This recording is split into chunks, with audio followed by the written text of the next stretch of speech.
अब मैं निवेदन करूंगा हमारे प्रदेश अध्यक्ष घनश्याम जी ओझा साहब को कि आप एक बार सबको संबोधित करें। धन्यवाद। लघु उद्योग भारती राजस्थान प्रदेश द्वारा आयोजित इस वेबिनार में आप सभी का हार्दिक स्वागत है, अभिनंदन है। बहुत ही खुशी की बात है, आज हमारे संगठन का स्थापना दिवस भी है। इस शुभ अवसर पर मैं सभी उद्यमी बंधुओं को हार्दिक शुभकामनाएं प्रेषित करता हूं, उनका अभिनंदन करता हूं, उनके उज्जवल भविष्य की कामना करता हूं और परमपिता से प्रार्थना करता हूं कि आने वाला समय हम सबके लिए बहुत ही मंगलमय हो, शुभ हो। विश्वव्यापी कोरोना महामारी के कारण एक महीने से अधिक समय से हम लोग लॉकडाउन के कारण अपने अपने घरों में हैं। हमारे अधिकांश उद्योग धंधे बंद है, व्यापार बंद है।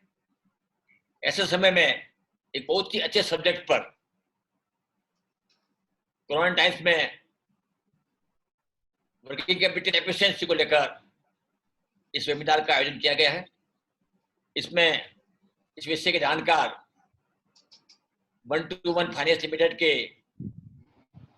Managing director doctor Ravi Modani, उनके सहयोगी नीरज कुमार जैन साहब इसे रखने वाले हैं।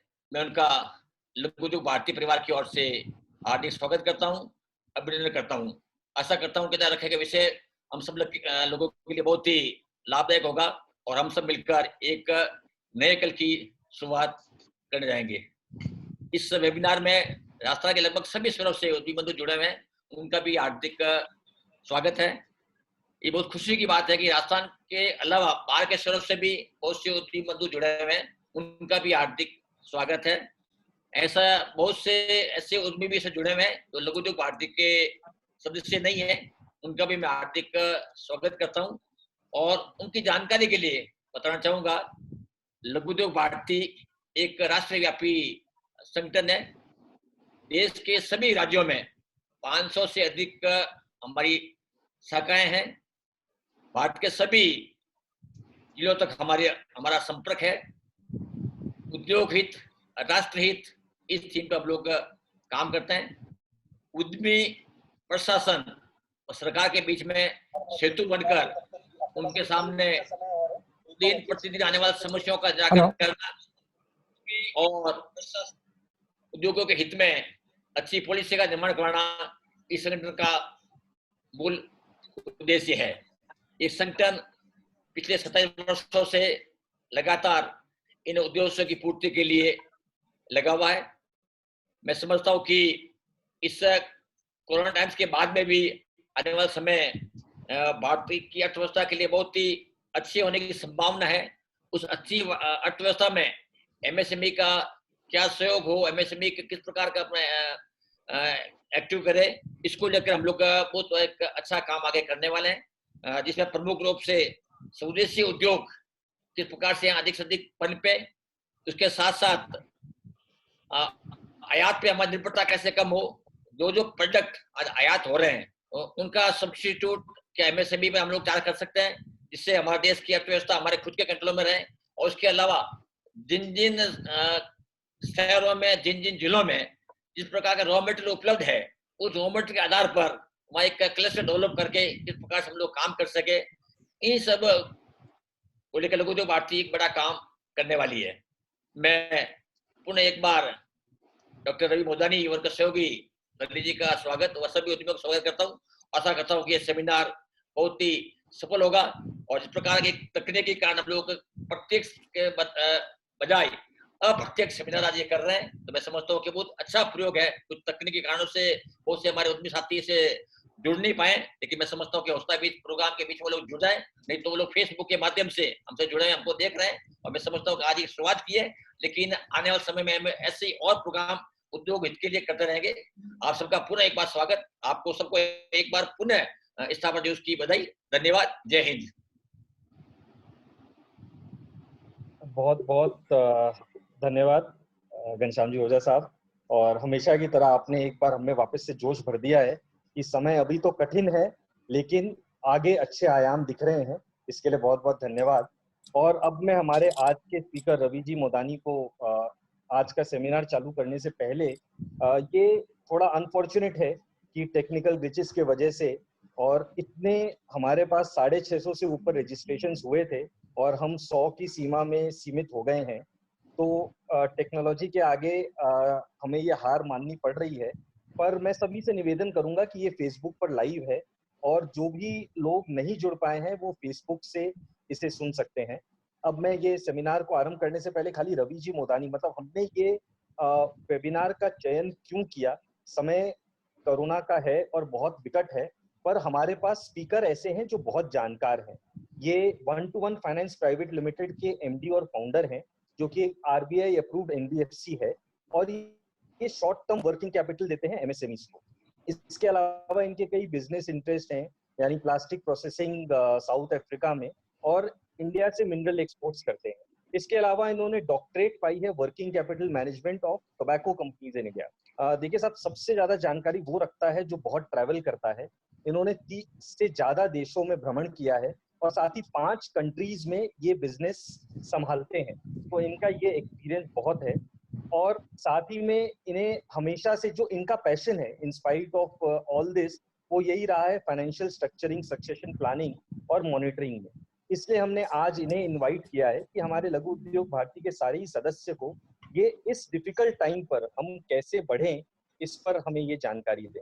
रवि मोदानी जी साहब, एक तो ये बताएं कि टेक्निकल ग्लिच सॉल्व होने के क्या आसार हैं और लोग जुड़ पाएंगे या नहीं? सर, लोग जुड़ तो रहे हैं। अभी फेसबुक पे भी 59 लोग जुड़ चुके हैं।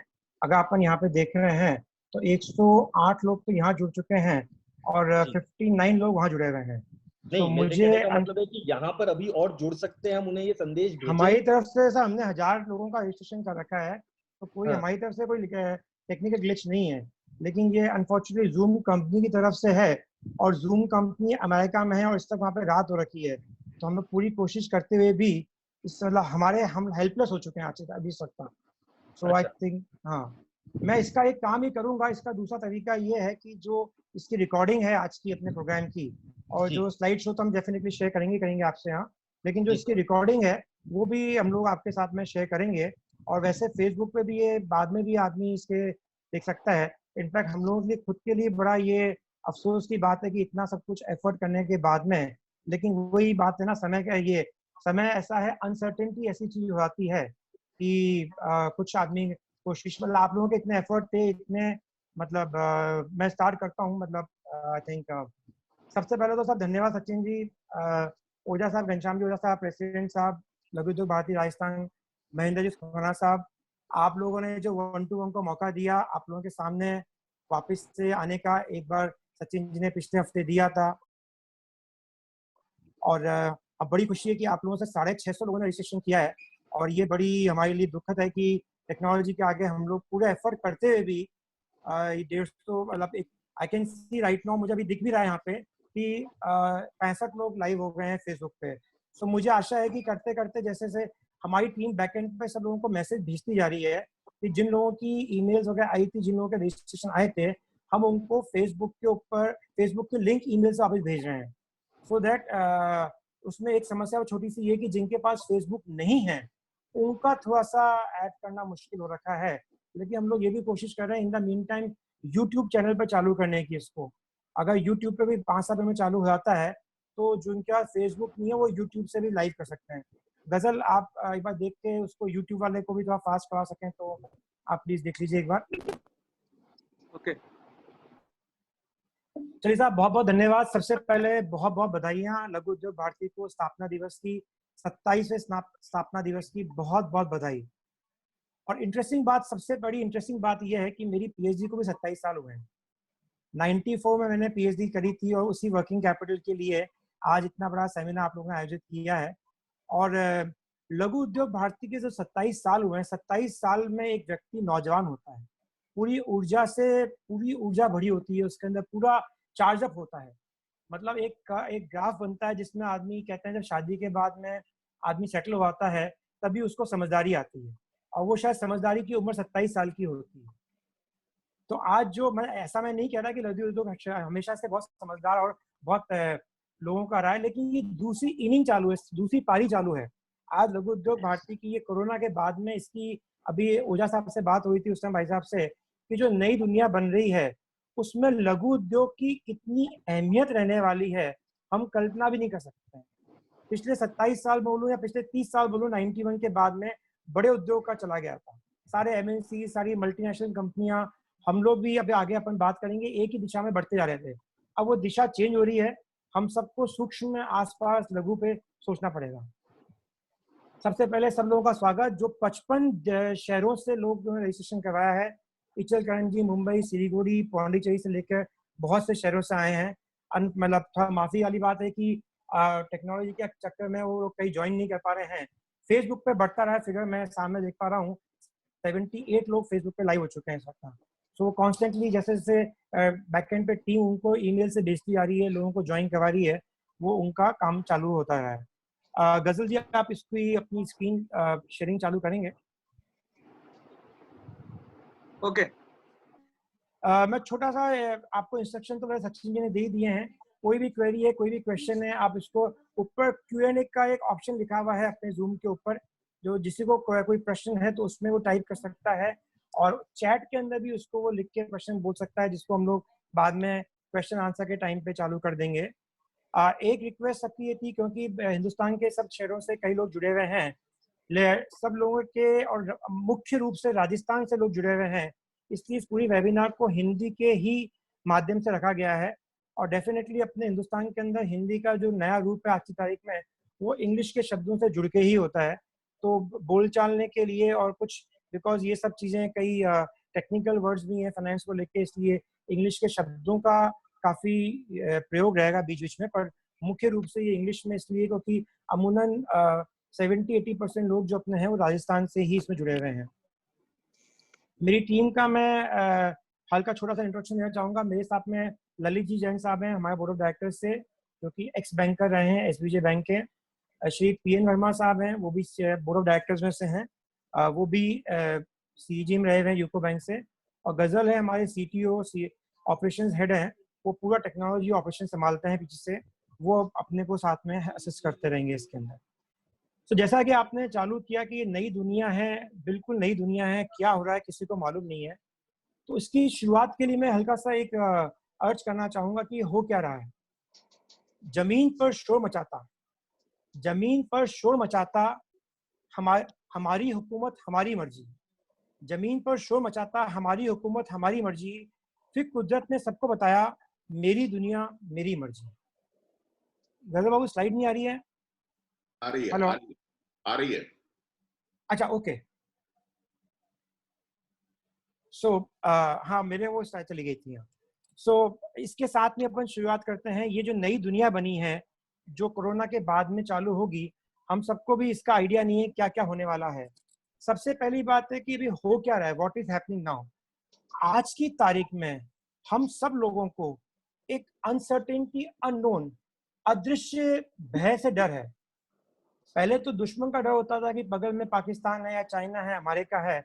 आज की तारीख में हम सबको डर उससे है जो अदृश्य है, हमें मालूम ही नहीं। दुश्मन सबको मालूम है कोविड है, वो कब कहाँ कैसे किसको अटैक करेगा, इसका किसी को भी आइडिया नहीं है।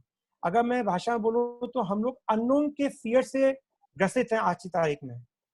उस अननोन के फियर के साथ में एक चीज और जुड़ गई है कि हम लोग इकोनॉमिक फियर से भी ग्रसित हो गए हैं कि इकोनॉमी का, व्यापार का, इसके बाद में क्या होगा, देशों का क्या होगा।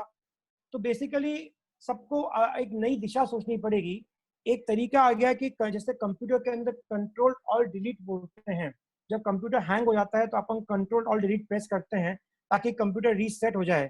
इसीलिए इसी तरीके से शायद इसके बाद में अपन लोग भी बिल्कुल कंट्रोल और डिलीट से इसको रीसेट करेंगे, रीस्टार्ट करेंगे।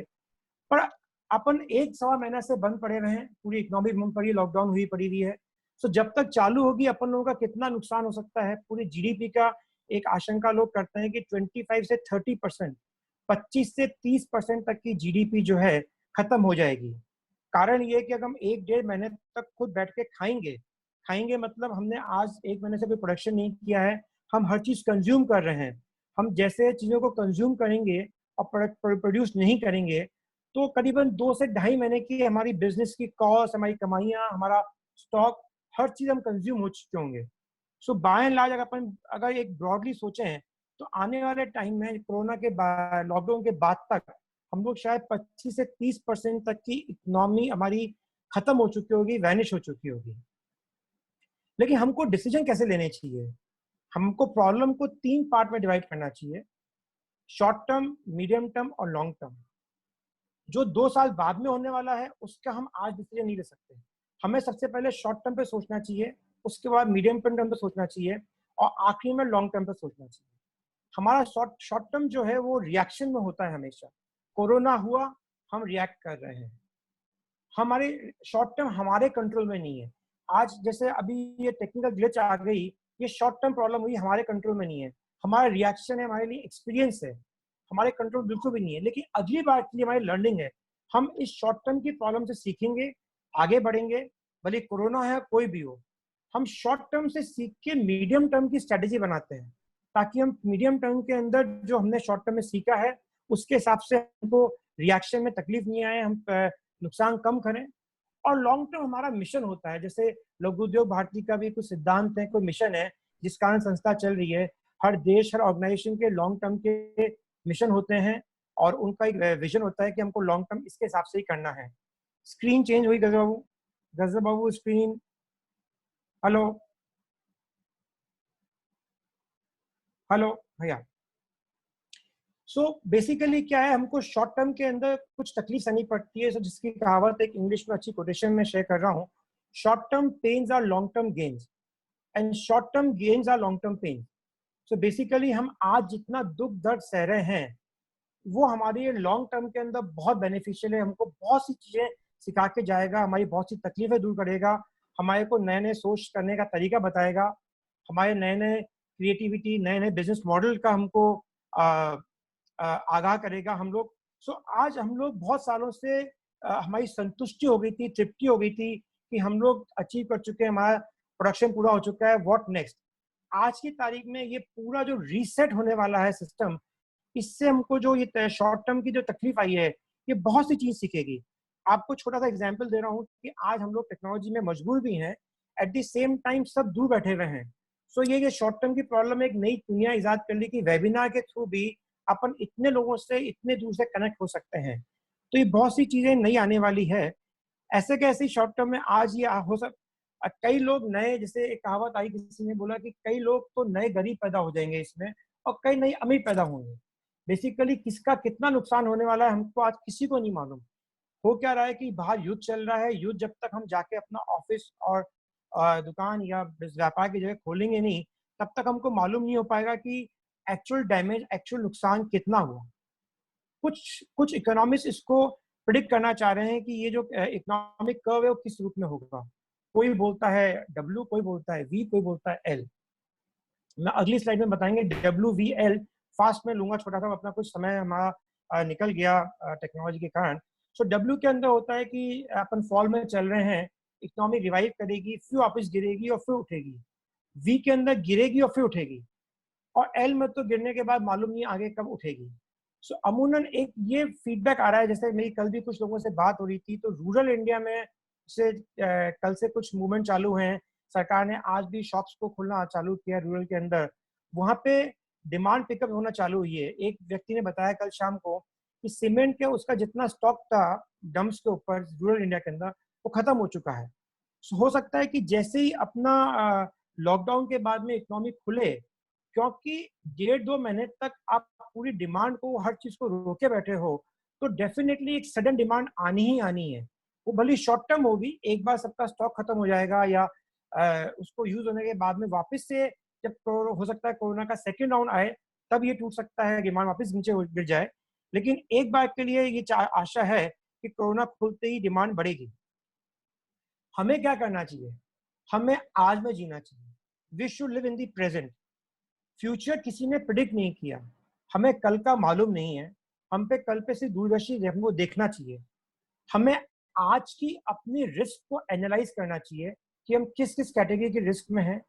हर व्यक्ति की सिचुएशन डिफरेंट है, हर व्यापार की सिचुएशन डिफरेंट है, हर एक की सोशल, फाइनेंशियल, सामाजिक, पारिवारिक रूप की सिचुएशन डिफरेंट है। हम अमेरिका में क्या हो रहा है उसको इंडिया नहीं लागू कर सकता, इंडिया में मिनरल्स पे क्या हो रहा है उसको टेक्सटाइल नहीं लागू कर सकता, ग्रेनाइट पे क्या हो रहा होगा उसको स्टील नहीं लागू कर सकता। हम किसी और को फॉलो नहीं कर सकते, हमें खुद अपने आप पे अंतर्मन से देखना पड़ेगा हमें क्या करना चाहिए। जनरली हम क्वेश्चन पूछते हैं कि अगला क्या कर रहा है, दुनिया दुनिया क्या कर रही है, और सब लोग क्या कर रहे हैं उस पर हम लोग डिसीजन लेते हैं, जो कि आज की तारीख पे सही नहीं है। हमें सबसे पहले ये करना चाहिए कि हम रिस्क को आइडेंटिफाई करें, रिस्क किस किस टाइप की हो सकती है पहले तो, और उसमें अज्यूम करें कि हो सकता है कि फुल लॉकडाउन का एक और राउंड आ जाए, हो सकता है कि लॉकडाउन के बाद भी, ये तो क्या निश्चित ही है अगले 1-1.5 साल तक लॉकडाउन के बाद भी हमारे मूवमेंट्स बहुत कंट्रोल रहेंगे, बहुत रिस्ट्रिक्टेड रहेंगे। एग्जाम्पल के तौर पे जब तक वैक्सीन नहीं बनता, हम कहीं भी जाएंगे, हमें सबसे पहले पूछा जाएगा कि आप कोविड हो चुका है क्या आपके, या हो सकता है कि कोई टेक्नोलॉजिकली हमारे पास में ये आरोग्य सेतु ऐप या किसी से या ऐप के अंदर हमें एक रेफरेंस नंबर मिल जाए कि आपके क्या तो कोविड हो चुका है या आपके वैक्सीन लग चुका है। बिना उसके आपको, हमको हो सकता है बहुत सी जगह होटल या फ्लाइट या कहीं पब्लिक प्लेस में हमको जाना आना अलाउ भी नहीं है। ऐसे कई रूप आ सकते हैं, लेकिन सबसे पहले बिजनेस के रूप में हमको आइडेंटिफाई करनी चाहिए रिस्क कौन सी है। तो जनरली रिस्क को अपन 6 कैटेगरी में बांटते हैं। हमने स्लाइड्स में टेक्स्ट को सब में इंग्लिश में रखा है ताकि सब लोगों को पढ़ने में दिक्कत नहीं आए, और क्योंकि वर्ड्स इंग्लिश के रहना थोड़ा सा इजी होता है। अपने रिस्क को 6 कैटेगरी में मांगा है। क्रेडिट की रिस्क, ऑपरेशनल रिस्क, लिक्विडिटी की रिस्क, कंप्लायंस, रेपुटेशन और स्ट्रेटेजिक। सो हमको अपने व्यापार को, हर चीज को, हर रिस्क को 6 इन मापदंड पे कोई ना कोई डिसीजन लेके चेक करना चाहिए। क्रेडिट की रिस्क, कि हमने जो उनको उधार दे रखा है उसमें कितने रिस्क है, पैसा कितना डूब सकता है, किस व्यक्ति पे कितना डूब सकता है। ऑपरेशनल रिस्क, कि हमारे जो ऑपरेशन हम जब वापस चालू करेंगे, मशीनों को वापस चालू करने में कितना समय लग सकता है, उसमें कितनी इनपुट लगेंगे, कितनी वर्किंग कैपिटल लगेगी। लिक्विडिटी के रिस्क साथ में ये भी है कि हमारा जो लिक्विडिटी अपन आगे देखेंगे थोड़ी देर में, कहीं लिक्विडिटी हमारी खत्म तो नहीं हो गई, 3 महीने बंद होने के अंदर हमारी लिक्विडिटी गायब तो नहीं हो गई। At the same time compliance के रिस्क, गवर्नमेंट ने हमको कई रिलीफ दिए हैं अभी कि कुछ फाइलिंग हम जून तक कर सकते हैं, कुछ मई तक कर सकते हैं, कुछ आगे कर सकते हैं, पेनल्टी नहीं है। लेकिन कुछ फाइलिंग ऐसी भी डायनेमिक है जिसका अभी तक हमें मालूम नहीं है। आज जैसे टीडीएस जमा होना है अपना 30 अप्रैल तक, तो हमें मालूम नहीं है कब तक कैसे जमा होगा, क्योंकि कुछ लोगों के ऑफिस खुल नहीं पाए हैं। इन सब रिस्क के साथ में मिलकर रिस्क बनती है रेपुटेशन की। अगर हमने ट्रेड डिफॉल्ट कर लिया, हमारी लिक्विडिटी में डिफॉल्ट कर लिया, सरकार के अंदर हमारी कंप्लायंस नहीं हुई, तो हमारी रेपुटेशन की रिस्क आ सकती है व्यापार के अंदर। और व्यापारी के लिए सबसे बड़ी उसकी रेपुटेशन होती है, हमें उसको कैसे मैनेज करना है वो हमको आइडेंटिफाई करना चाहिए। साथ में हमको स्ट्रेटेजिकली रिस्क, जो अपन ने 3 चीज आगे पहले बात करी, short term, medium term, long term के हिसाब से, कि हमको स्ट्रेटेजिकली आगे कहाँ मूव करना है, हमारा विजन क्या है, हमारे सिद्धांत क्या है, फ्यूचर क्या है, वो हमको स्ट्रेटेजिकली देख के रिस्क को आइडेंटिफाई करना चाहिए। आज की तारीख में हमने रिस्क को लेके 3 कैटेगरी में इंडस्ट्रियों को डिवाइड किया है। हम सब व्यापारी या तो इसमें फॉल करते हैं या इस इंडस्ट्री से जुड़े हुए हैं। तो कौन सी इंडस्ट्री में क्या क्या रिस्क आती है मैं आपको अगले स्लाइड में दिखाता हूँ, एक सेकंड।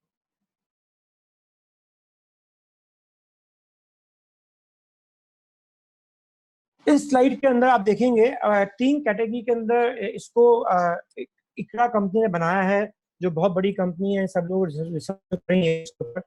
ग्रीन, येलो और रेड के अंदर, लेफ्ट के अंदर ग्रीन, बीच में येलो, राइट में रेड है। सो ग्रीन वाली जो इंडस्ट्रियां हैं, education, dairy products, fertilizer, FMCG, इनमें लोएस्ट रिस्क रहेगी कोरोना के बाद में और कोरोना के दौरान। ये सब चीजें हैं जो कोरोना के अंदर चल रही थी ऑलमोस्ट। येलो वाली चीजें हैं जो कोरोना के अंदर बंद थी, लेकिन कोरोना के बाद में इसमें से कुछ चालू थी, जैसे बैंकिंग चालू थी, माइनिंग कुछ हद तक चालू थी। लेकिन ये कई चीजें जो हम कंज्यूम करते हैं दिनचर्या की चीज के अंदर, इसलिए आगे भी ये चलेंगी, हो सकता है धीरे चलें। लेकिन राइट में जो लाल रंग का जो कैटेगरी है वो सबसे खतरनाक कैटेगरी है। इसमें वो इंडस्ट्रियां हैं, वो बिजनेस व्यापार हैं जिनका भविष्य मालूम ही नहीं है उनका क्या होगा। एविएशन ले लीजिए, hotel industry, hotel, restaurant, tourism सबसे खतरनाक अपन लोग मान के चल रखे हैं। ऑटो डीलरशिप का अपन कई जगह आगे और डिस्कस करेंगे, बहुत अहमियत रखती है। ऑटो डीलरशिप हाई रिस्क में है, जबकि आप ऊपर देखेंगे पीले के अंदर ऑटोमोबाइल, ऑटो कंपोनेंट जो है वो लो रिस्क में है। उसका अपन एक आगे रीजन देखेंगे इसके अंदर। James and jewellery, ceramic tiles बहुत हाई रिस्क के अंदर इंडस्ट्री के अंदर। हमारे मिनरल्स की इंडस्ट्री वाले जो लोग जुड़े हुए हैं, उनका क्वेश्चन आता है कि हम सिरेमिक टाइल्स को सप्लाई करते हैं, तो हमको देखना चाहिए कि हमारे जो ट्रेड रिस्क है, क्योंकि ये सिरामिक टाइल इंडस्ट्री बहुत हाई रिस्क में है, तो हमें उनसे उधारी कितनी करनी चाहिए वो एक देखने का विषय है। माइक्रो फाइनेंस और भी कई इंडस्ट्रियां हैं वो हाई रिस्क के अंदर हैं। अगली कुछ स्लाइड्स के अंदर क्रिस्टल ने इसको और डिफाइन किया है, वो आपको दिखाता हूं मैं। इन्होंने क्या किया है, गवर्नमेंट की तो आगे इकोनॉमी में 3 तरह की स्पेंडिंग होती है, एक गवर्नमेंट की स्पेंडिंग होती है, एक कंज्यूमर की होती है, इंडस्ट्री की होती है। ये जो इंडस्ट्री, ये गवर्नमेंट की इंडस्ट्री स्पेंडिंग जो आती है वो real estate, steel, power, construction में बेनिफिट आता है उसके अंदर। मोटा माटी ये सब गवर्नमेंट कितना भी स्पेंडिंग बढ़ा ले, इसके हिसाब से एक्सेप्ट स्टील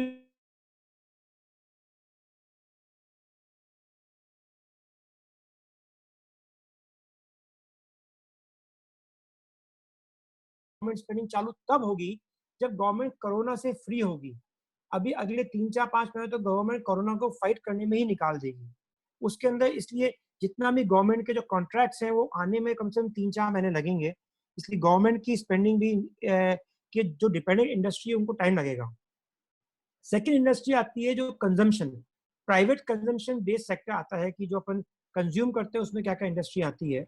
नेक्स्ट स्लाइड के अंदर आप देखेंगे उसके अंदर जेम्स ज्वेलरी, ऑटोमोटिव, ये सब जो चीजें हैं कंजम्पशन की, हम 6 महीने करने वाले नहीं है। सिर्फ इसमें एक चीज आखिरी में दिया है, ग्रीन कलर से है, एग्रीकल्चर प्रोडक्ट्स। तो जितनी चीजें गांव के अंदर एग्री प्रोडक्ट्स में होती है, फार्मिंग में होती है, वो सब चीजों को बूम मिलने वाला है, उन सब चीजों को फायदा मिलने वाला है। और बाकी कुछ चीजें हैं जैसे कि होटल है, इसमें इन्होंने बाइफिकेशन भी किया है कि उनको वर्किंग कैपिटल का रिक्वायरमेंट क्या रहेगी। ये बहुत डीप स्टडी है जिसको अपन बाद में, इतना समय भी नहीं है इसको डिटेल बताना, और हर आदमी के लिए अलग अलग ग्रुप के अंदर है। तीसरी एक कैटेगरी बहुत इंपॉर्टेंट है जो कि पिछले पिछले 29 साल से इंडिया का जो डिपेंडेंसी है वो ग्लोबल पे बढ़ गई थी, जो है एक्सपोर्ट कनेक्टेड सेक्टर्स। हम लोग ग्लोबल से इतने कनेक्ट हो चुके थे, उन पे क्या क्या इम्पैक्ट आएगा उसको बाइफिकेशन किया है।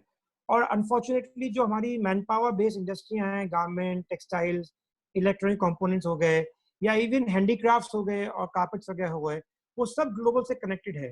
ऐसा लगता है कि उन पे शॉर्ट टू मीडियम तक टर्म तक बहुत बड़ा इम्पैक्ट आने वाला है, फार्मास्यूटिकल में फायदा रहेगा।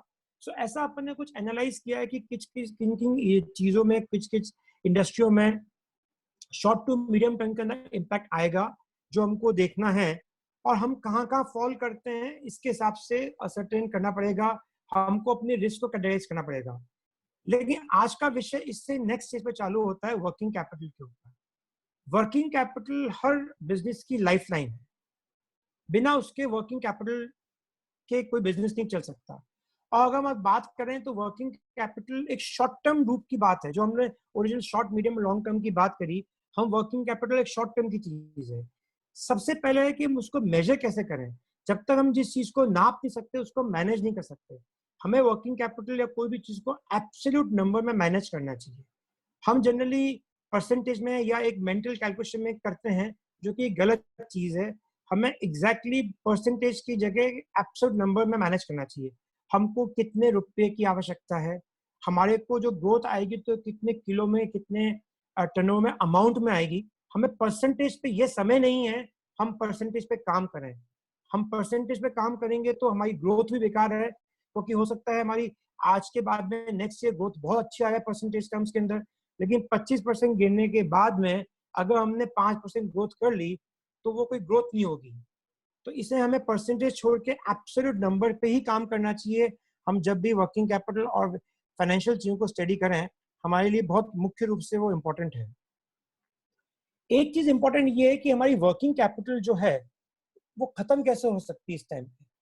सबसे मुख्य इंपॉर्टेंट है कि आज हम जब वर्क नहीं कर रहे हैं, हमारी जो कैपिटल है खुद की, सबसे पहले तो हमारी जो कैपिटल अपनी व्यापार की जगह पे पड़ी हुई है, लगी हुई है, वो कैसे खत्म हो सकती है। इसमें अपनी पर्सनल कैपिटल भी आ सकती है। तो हम लोगों ने एक बाइफिकेशन किया है, 3 कैटेगरी में कैपिटल को डिवाइड किया है, येलो, ग्रीन एंड ऑरेंज। आप अगली स्लाइड पे देखेंगे कि कौन कौन सी कैपिटल एक बहुत हाई रिस्क के ऊपर है।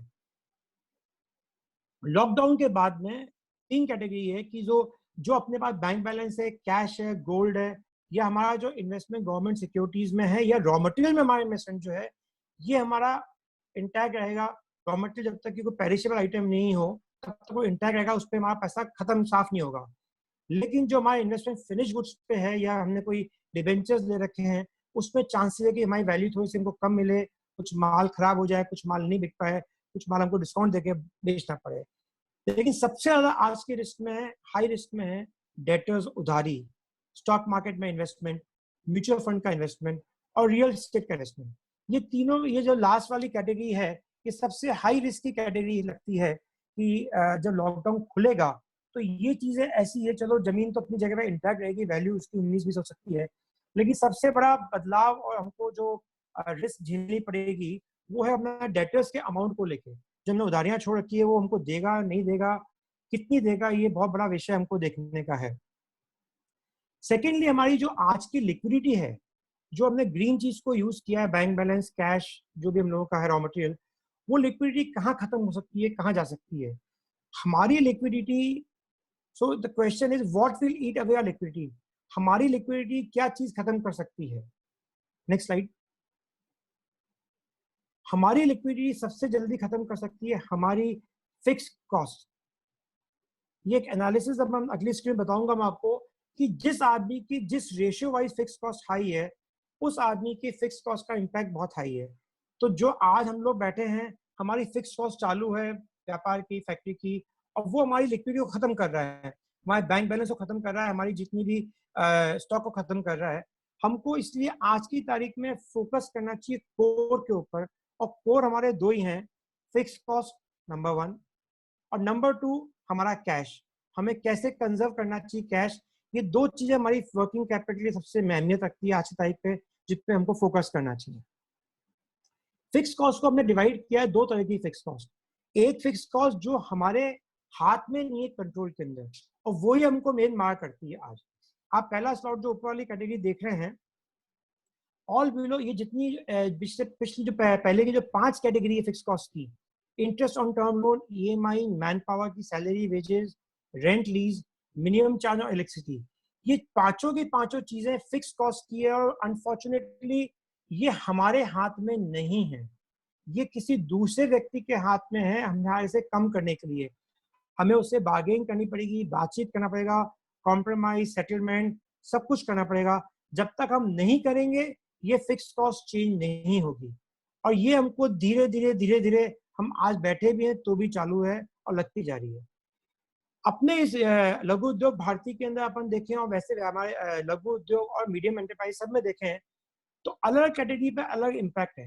किसी व्यक्ति पे हो सकता है पांचों का इम्पैक्ट नहीं हो, वो सबसे ज्यादा सुखी रहेगा लॉकडाउन के बाद में। किसी का एक का इम्पैक्ट हो, उसको थोड़ी ज्यादा तकलीफ आएगी, 2 का इम्पैक्ट हो और ज्यादा तकलीफ आएगी। ऐसे ऐसे जिस व्यक्ति के, जिस व्यापार के पांचों का इम्पैक्ट है, उसको सबसे ज्यादा तकलीफ आने वाली है लॉकडाउन के बाद में। एक एग्जाम्पल दे रहा हूँ, वो जो कैटेगरी की मैंने लास्ट में बताई थी, रेड कैटेगरी, जो अपन ने स्लाइड, वापस स्लाइड दिखा सकते हैं एक बार?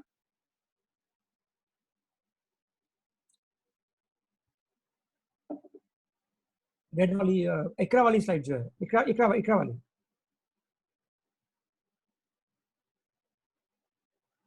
नहीं और पहले आएगी ये इकरा। या हम इसको अगर देखें तो जो रेड कैटेगरी की जो अपन ने स्लाइड ये देखी है, इसमें उनका कंपोनेंट, आज आप एयरलाइन देख लीजिए, होटल इंडस्ट्री, होटल, हॉस्पिटल सबसे ज्यादा तकलीफ में आने वाले हैं आज की तारीख में, क्योंकि पेशेंट्स नहीं आ रहे हैं, हॉस्पिटल भी तकलीफ में, होटल सबसे ज्यादा तकलीफ में है। होटल के मैन पावर की कॉस्ट लग रही है, ब्याज की कॉस्ट लग रही है, उनके मिनिमम बिजली के बिल की कॉस्ट लग रही है, अगर उनके यहाँ पे कोई लीज पे प्रॉपर्टी ली हुई है उसकी कॉस्ट लग रही है। ऐसे कैसे सारी कैटेगरीज जो हैं, सो हमें सबसे पहले एनालाइज करना चाहिए वहां पर कितने कैटेगरी की कॉस्ट लग रही है। ऑटोमोबाइल डीलरशिप इसमें पॉइंट नंबर 3 पे जोड़ा गया है। ऑटोमोबाइल कैटेगरी अगेन ऐसी कैटेगरी है जिसमें सबसे ज्यादा कॉस्ट लग रही है फिक्स कॉस्ट के अंदर। वो बहुत ही इंपॉर्टेंट है कि हम पांचों में से जितनी ज्यादा लग रही है उतना हम प्रोएक्टिवली जल्दी से उसको कम करें, कंट्रोल में करें। सेकंड कैटेगरी फिक्स कॉस्ट की जो है वो अपनी एडमिनिस्ट्रेशन ओवरहेड्स की है। फॉर्चुनेटली आज हम अपने घरों में लॉक्ड हैं, ये फिक्स कॉस्ट हमारी जीरो है। आज हम अपने ऑफिस भी जा रहे हैं तो वहाँ का एयर कंडीशनिंग का बिल हो गया, स्टेशनरी हो गई, पियोन की सैलरी, पियोन, साफ सफाई, चाय कॉफी, ये सारे खर्चे बंद हैं, गाड़ियों के पेट्रोल की सब बंद है। सो ये बंद है और ये हमारे हाथ के कंट्रोल में है। सो लॉकडाउन के बाद में इनको हम कम कर सकते हैं, अपने हाथ में कंट्रोल कर सकते हैं। ये हमारे लिए बहुत अच्छी अपॉर्चुनिटी है। आज की तारीख में हमारी जो लिक्विडिटी खाएगी वो हमारी ये फिक्स कॉस्ट खाएगी। सो हमें सब क्या करना चाहिए, कैश को बचाना चाहिए। Cash is king. हमको कैश को हर रूप में बचाना चाहिए। जैसे हम अपने राजा को बचाते हैं, ऐसे कैसे ही हम कैश को, अपनी लिक्विडिटी को राजा मानते हुए बचाएं, रक्षा करें उसकी, तो हमारे लिए आने वाला 5, 6, 8 महीने, 12 महीने अच्छा निकलेगा।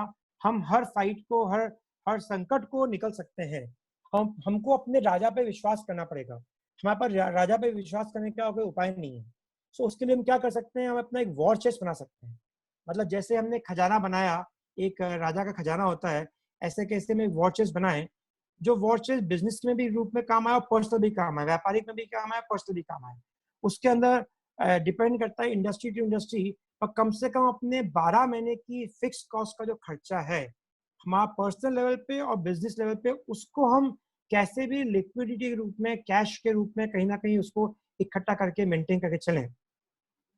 ये तो आज आ गई कोरोना क्राइसिस की बात, पर मेरा सजेशन ये भी है एक्सपीरियंस के हिसाब से कि जो भी हमें अमूमन हमेशा 3 से 6 महीने का लिक्विडिटी रिस्क को ऊपर मेंटेन करते हुए हमेशा इतनी लिक्विडिटी वॉर चेस्ट हमारे व्यापार में पर्सनल लेवल पे मेंटेन करना चाहिए।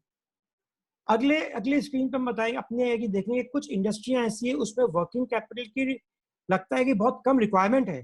सो जिसमें वर्किंग कैपिटल की रिक्वायरमेंट कम है उसमें फिक्स कॉस्ट के रिस्क बहुत हाई है, इसलिए वो बैलेंस करना लिक्विडिटी का और फिक्स कॉस्ट का बहुत इंपॉर्टेंट है, वरना उनकी फिक्स कॉस्ट छोटी मोटी वर्किंग कैपिटल को भी खत्म कर देगी। सबसे पहले आप देखोगे इसके अंदर आएगा नेक्स्ट स्लाइड के अंदर होटल इंडस्ट्री अगेन वापस से आ रही है सामने। होटल, हॉस्पिटल, रेस्टोरेंट आ रहे हैं।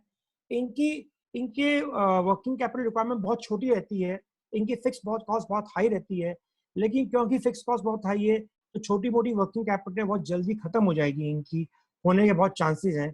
इसी हिसाब से नीचे अगर टेक्सटाइल इंडस्ट्री पे आते हैं और शुगर पे आते हैं, तो अलग कैटेगरी के अंदर जिनकी वर्किंग कैपिटल हाई है उनकी रिस्क कम है, क्योंकि उनका लिक्विडिटी हाई है, उनकी फिक्स कॉस्ट कम है। ये और आज की तारीख में अपन देखें जो एफएमसीजी गुड्स हैं, अपने एसेंशियल आइटम जो बिक रहे हैं, वो लोग माल भी बेच रहे हैं, उनकी लिक्विडिटी भी चल रही है, तो उनके ऊपर कंपेटिटिव रिस्क कम है। सो हमको करना क्या चाहिए एज अ लघु उद्योग, as a small medium enterprise, हम लोगों को क्या करना चाहिए, हम कैसे वर्किंग कैपिटल को मैनेज कर सकते हैं, संभाल सकते हैं अपने आप को। मैं आपको 10-12 पॉइंट क्विकली बताता हूँ इसके। Next slide. हमें कैश सेल करनी चाहिए, हमको अपने कस्टमर का फाइनेंसर नहीं बनना चाहिए।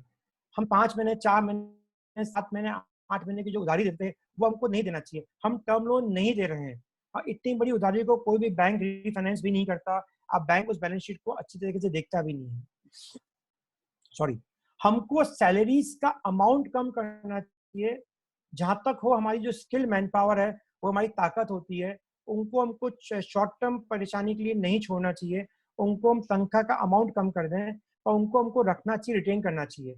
वरना जब लॉकडाउन के बाद में जब दिन नॉर्मल आएंगे या साल 6 महीने बाद नॉर्मल आएगा, हो सकता है कुछ इंडस्ट्रियां ऐसी हो जहाँ पे ये छोड़ना पड़े, लेकिन जहां तक हो हमको बदलाव के अंदर उसको किसी रूप में यूज कर सकते हैं, हमको यूज करना चाहिए। सेकेंडली, हमको वॉल्यूम मेंटेन करना चाहिए। हम कम मार्जिन पे धंधा कर लें, हमको कलेक्शन पे फोकस करना चाहिए, टर्नओवर बढ़ाना चाहिए। हम मार्जिन बहुत कम पे काम करने लगे, हमको बिजनेस करते रहना चाहिए। हमको अपना क्रेडिट प्रोफाइल जो है उसको हमेशा मेंटेन करना चाहिए, स्पेशली इंस्टीट्यूशनल लेंडर्स, सरकार हो गई, एनबीएफसी हो गई, गवर्नमेंट हो गई, बैंक्स हो गए, उनसे हमारी सिविल और क्रेडिट ब्यूरो की प्रोफाइल खराब नहीं करनी चाहिए।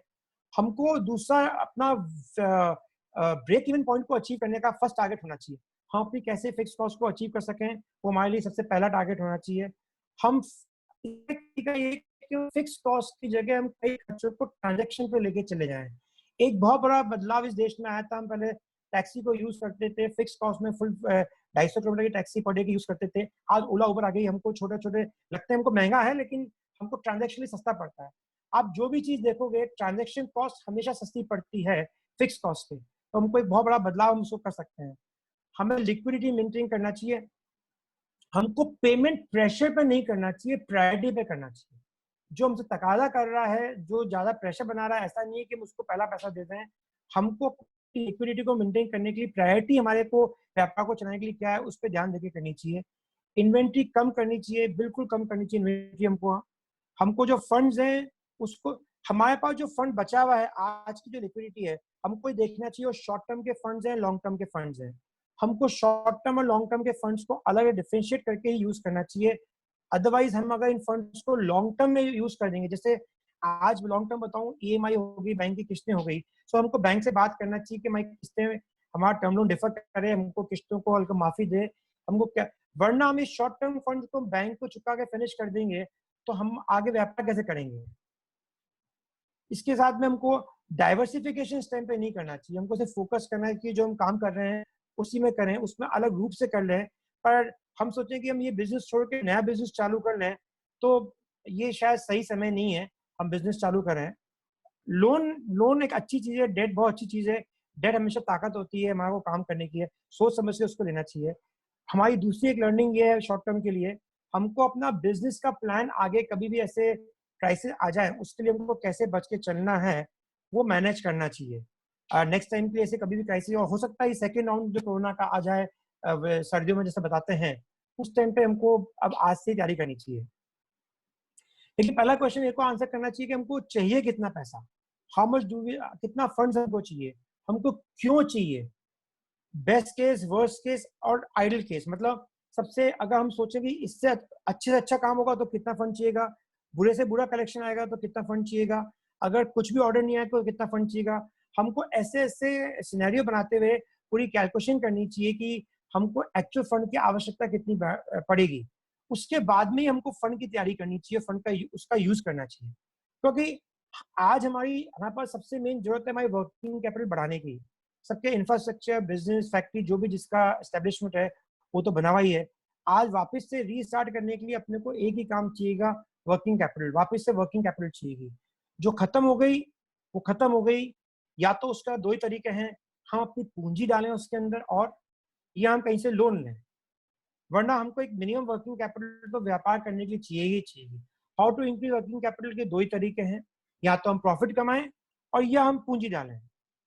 लेकिन प्रॉफिट करने में टाइम लगेगा, तो आज हम पूंजी डालें, कम से कम लोन लेकर वर्किंग कैपिटल को इन्फ्यूज करें। मैं अगली चीज हल्का सा, क्योंकि समय बहुत शॉर्ट हो रखा है थोड़ा लेट होने के कारण, मैं अगली स्लाइड पे कुछ बताना चाहूंगा कि आज की तारीख में क्या क्या ऑप्शन वर्किंग कैपिटल को मिलते हैं। जैसे हम लोग समय जब तकलीफ होती है तो एलोपैथी के बाद में होम्योपैथी, यूनानी, अलग आयुर्वेद को चिकित्सा में जाते हैं। ऐसे के ऐसे इस टाइम की तकलीफ में हमको ऑल्टरनेटिव फाइनेंस के मुद्दे और ऑप्शन ढूंढने चाहिए, उसको समझना चाहिए। और ऑल्टरनेटिव फाइनेंस की हम बात करते हैं, जैसे ऑल्टरनेट मेडिसिन होती है, ऐसे कैसे ऑल्टरनेट फाइनेंस होता है। ऑल्टरनेट अपन पहले ट्रेडिशनल फाइनेंस के वेज बताते हैं। हम ट्रेडिशनल फाइनेंस में कैपिटल हो गई, बैंक के टर्म लोन हो गए, बैंक की सीसी हो गई, प्रॉपर्टी के अगेंस्ट लोन हो गया, अनसिक्योर्ड लोन फैमिली फ्रेंड्स से हो गया, अनसिक्योर्ड लोन एनबीएफसी से हो गया। लेकिन जो नया नया फाइनेंस का तरीका आ गया, ये सब तो अपन सब जानते हैं, हम बरसों से इसको यूज करते आए हैं। जो नया तरीका आ गया आज की तारीख में, ऑल्टरनेट सोर्सेज का, ट्रेड्स में, ट्रेड्स का बताऊं, trade receivable electronic discounting scheme, जो ये आज 500 करोड़ से ऊपर की जो कंपनियां हैं और जो पीएसयू की कंपनियां हैं जिनको हम सप्लाई करते हैं, एमएसएमई, हम उनकी इनवॉइस को यहाँ पे 8-9% पर एनएम की रेट पे डिस्काउंट करा सकते हैं। फैक्टरिंग अगेन इसी टाइप का रूप है जिसमें 500 करोड़ की रिस्ट्रिक्शन नहीं है, कोई भी तरीके से आप इसको, जिसको आप माल बेचते हैं डोमेस्टिक इंटरनेशनली, डिस्काउंट करा सकते हैं। Channel finance, receivable finance, purchase finance, bill discounting, ये सब आप देखेंगे कि जितने जितने trades, factoring, channel, receivable, purchase, bill discounting, ये सारे फाइनेंस के मेथड जो है ट्रांजेक्शन बेस्ड हैं, ये एडॉक बेस्ड नहीं है। एडॉक बेस्ड तो अपन पहले ले चुके हैं। आज हम बैंक के पास जाके बोलेंगे भाई वर्किंग कैपिटल एनहांस कर दो, कुछ तो बैंक करेंगे कोविड के कारण, तो अमूमन हर बैंक घबराएगा क्योंकि अपनी इंडस्ट्री, किसी की इंडस्ट्री रिस्क में हो सकती है, शायद बैंक एनहांस नहीं करें। तो हमको ट्रांजैक्शन बेस्ड फाइनेंसिंग के ऑप्शन, जो ऑल्टरनेट फाइनेंस हम बोलते हैं, वो हमको ढूंढने चाहिए। सिडबी की स्कीम्स में आ रही है, आएंगी, वो भी हमको ढूंढनी चाहिए, हम क्या क्या यूज कर सकें। सो आई थिंक वर्किंग कैपिटल के जो एक समअप की बात है, कंजर्व कैश करना चाहिए हमको, शॉर्ट टर्म पे फोकस करना चाहिए, प्रेशर से नहीं प्रायोरिटी से खर्च करना।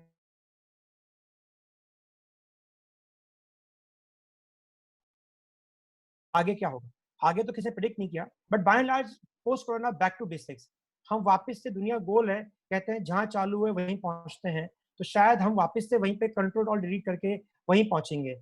मैं आपको एक छोटा सा एग्जांपल देना चाहूंगा कि पहले अपने राजस्थान में एक स्कीम आती थी प्रशासन गांव की ओर, शायद अब स्कीम आएगी हम लोग गांव की ओर। जो जो आज भी मोदी सरकार ने चालू किया है कि गांव की जो इकोनॉमी है, वहाँ की दुकानें हैं, वो चालू हो गई है। जो 4-5 दिन से लोगों का फीडबैक आ रहा है, वो आ रहा है गांव की दुकानों के अंदर, शॉप्स के अंदर रॉ मटेरियल या जो सीमेंट या कुछ और सामान है वो बिक्री होती जा रही है, खत्म होती जा रही है। और आई थिंक जो सबसे बड़ा रीजन ये पोल्यूशन का, शहरों के प्रेशर का रहा है, ये हमारे 25-50 सालों से हम लोग जो शहरों की तरफ मूव करते गए, शायद हमने भारत को छोड़ दिया, हम इंडिया में आ गए। मैं अपना खुद का एग्जाम्पल देता हूँ, और उसका एग्जाम्पल इसलिए जरूरी है क्योंकि बहुत सी चीजें इसमें ऐसी हुई कि हम शहरों से, गाँव से शहरों में क्यों आए। हम लोग गाँव में रहते थे, मैं गाँव में स्टार्टिंग में पढ़ा हूँ। जब मेरे को पढ़ना आया फर्स्ट क्लास के अंदर, तो पिताजी लोगों ने मुझे सिटी में डाल दिया। तो हम सबसे पहले गाँव से शहर आते हैं पढ़ाई करने के लिए कि हमारे बच्चे अच्छी पढ़ाई करें। आज की तारीख में हमारे बच्चे सब ऑनलाइन जूम पे पढ़ रहे हैं, तो ऐसा नहीं है कि गाँव में अच्छी पढ़ाई नहीं हो सकती। उसके बाद में मुझे याद है पिताजी माताजी वगैरह महीने 2 महीने के अंदर जयपुर आते थे पिक्चर देखने के लिए। सो हम शहरों में आते थे एंटरटेनमेंट के लिए।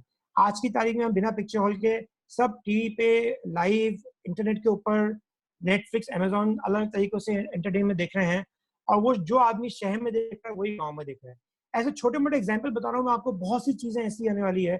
हम ऑर्गेनिक खाना चालू करना चाह रहे हैं, गाँव में मिलती है। डिस्टेंसेस आज की तारीख में खत्म हो चुकी है। पहले हम लोग, और एक और कारण है जिसमें बहुत बड़ी अपॉर्चुनिटी आने वाली है, गांव के अंदर एक चीज अभी तक बची हुई है, वो बची हुई है मेडिकल फैसिलिटी। सो आने वाले फ्यूचर के अंदर हमको ये बहुत अच्छा, कोई अगर आदमी मेडिकल फैसिलिटी और मेडिकल रूप में गाँव को सर्व कर सके तो बहुत अच्छी अपॉर्चुनिटी है। हमको देखना चाहिए कि बैक टू बेसिक्स जो है उसमें क्या क्या डिस्ट्रप्शन हुआ है। ये कोरोना का जो वायरस आया है, ये इतनी बड़ी जो क्रांति आई है, इसमें बहुत सी चीजें वो धराशायी हो गई हैं। तो कुछ चीजें आउट हो गई और कुछ चीज इन हो गई है। मैं आप नेक्स्ट स्क्रीन पे दिखाता हूँ, इससे टोटल डिस्ट्रप्शन। हम जब कैरम बोर्ड खेलते हैं, हम पहले स्ट्राइकर से मारते हैं, सब चीज बिखर आती है, मालूम नहीं कौन सी चीज कहाँ गई है। आप देखिए चाइना आउट हो गया है, इंडिया इन हो गया है, इंडिया इंडिया इंडिया भारत इन हो चुका है। अपन आगे और बात करेंगे, अगला फ्यूचर भारत का है। ग्लोबलाइजेशन की बात खत्म हो चुकी है, हर व्यक्ति लोकल की बात कर रहा है। आने वाले 6 महीने में इंटरनेशनल ट्रैवल नहीं हो पाएगा, हम एक्सपोर्ट कहाँ से करेंगे, हम बाहर से मिलने कहाँ जाएंगे। आज हम आर्मी को भूल चुके हैं, पुलिस को याद करते हैं। हमेशा कर्फ्यू के लिए आर्मी आती थी, आज पुलिस ने पूरा देश को संभाल रखा है। हम पोल्यूशन भूल चुके हैं, हम साइलेंस, अच्छी हवा को फील कर रहे हैं। हम डेस्टिनेशन वेडिंग भूल जाएंगे आने वाले कुछ टाइम के अंदर। हम चाहेंगे यार शादी तो कम से कम कैसे भी हो जाए ना, ये अच्छे मुहूर्त तो नहीं निकले। हम नॉन एसेंशियल को भूल चुके हैं, इस वक्त कह रहे हैं हमको एसेंशियल की चीजें मिल जाए, खाने को रोटी मिल जाए, घर पे फल सब्जी आ जाए, दूध आ जाए, एसेंशियल चीजें आ जाए। हम ईटिंग आउट भूल चुके हैं, हम घर में खाना खाना चालू कर चुके हैं। हम आज व्हाट्सएप कम कर चुके हैं, हम जूम चालू कर चुके हैं। प्राइवेट बैंक छोड़ चुके हैं, पीएसयू बैंक वापस चालू होंगे। ऐसे बहुत बड़ी लिस्ट है, मैं आपसे शेयर करूंगा नीचे। इसमें आप देखेंगे आज हम बहाने नहीं मार रहे हैं। हमारा जो बहाना है वो हमारा वैलिड रीजन है, हमारी एक्सक्यूज नहीं है, हमारी वैलिड रीजन है। हमने वर्क की प्रायोरिटी और बिजनेस की प्रायोरिटी छोड़ दी है, हम फैमिली टाइम व्यतीत कर रहे हैं। ऐसे के ऐसे डिस्ट्रप्शन बहुत रूप में आ चुके हैं। हमको एक बहुत बड़ा बदलाव आएगा सरकारी रूप के अंदर, डिफेंस की स्पेंडिंग कम होगी और हेल्थ केयर की स्पेंडिंग बढ़ेगी। ये और बहुत बड़ा बदलाव आने वाला है कोरोना के बाद में। तो उसके बाद में दुनिया क्या खरीदेगी? पहला क्वेश्चन आता है, कई लोगों ने ये क्वेश्चन भेजे हुए हैं कि हम क्या करें। सिंपल सी बात है, दुनिया क्या खरीदेगी? हम वो करें जो दुनिया को जरूरत पड़ेगी। The world will only B buying what it needs. हम सबसे पहले जरूरत की चीजें खरीदने वाले हैं। जो चीज जरूरत की नहीं है हम वो नहीं खरीदेंगे। हम मतलब पूरी दुनिया नहीं खरीदेगी। मैं एक छोटा सा कोटेशन लेना चाहूंगा। सचिन जी वैसे 5 बज चुके हैं, अगर आप मुझे अलाउ करो तो 5-7 मिनट की स्लाइड और मैं फिनिश कर सकूं। हाँ साहब, 5:10 पे हमने चालू किया था, 5:10 तक ले सकते हैं घनश्याम जी साहब। आप ऐसा करना चाहिए, ऐसा करिए जी सर। अच्छा विषय पूरा कीजिए। ठीक है सर, ठीक है, थैंक यू सर। सो अभी अपन जो बैक टू बेसिक्स की बात कर रहे हैं, उसमें सबसे पहले एक गजल, पहले नेक्स्ट वाली स्लाइड दिखाना, बाद में दिखाना था। सबसे बैक टू में क्या है, don't do different things, they do things differently। बहुत इंपॉर्टेंट चीज है। हमें कोई नई चीज नहीं करनी है, हम करते आए हैं जिसको हम जानते हैं, जिसके हम एक्सपर्ट हैं, उसी को हम अलग तरीके से करें। प्लीज इस टाइम पे कोई नए एक्सपेरिमेंट करने का टाइम नहीं है। मैं आपको एग्जांपल दूं, आज जयपुर में बहुत सी टेक्सटाइल एक्सपोर्टर की फैक्ट्रीज हैं, उन्होंने क्या किया, मास्क बनाना चालू कर दिया। उनको पहले भी सिलाई बनाई थी, कपड़े का काम करते थे, वो आज भी वही कर रहे हैं, क्योंकि वर्ल्ड की नीड क्या है, उन्हें आइडेंटिफाई किया वर्ल्ड को जरूरत क्या है। आज लोग ऑनलाइन के अंदर बेच रहे हैं, खाने की चीजें बेच रहे हैं, एसेंशियल चीज।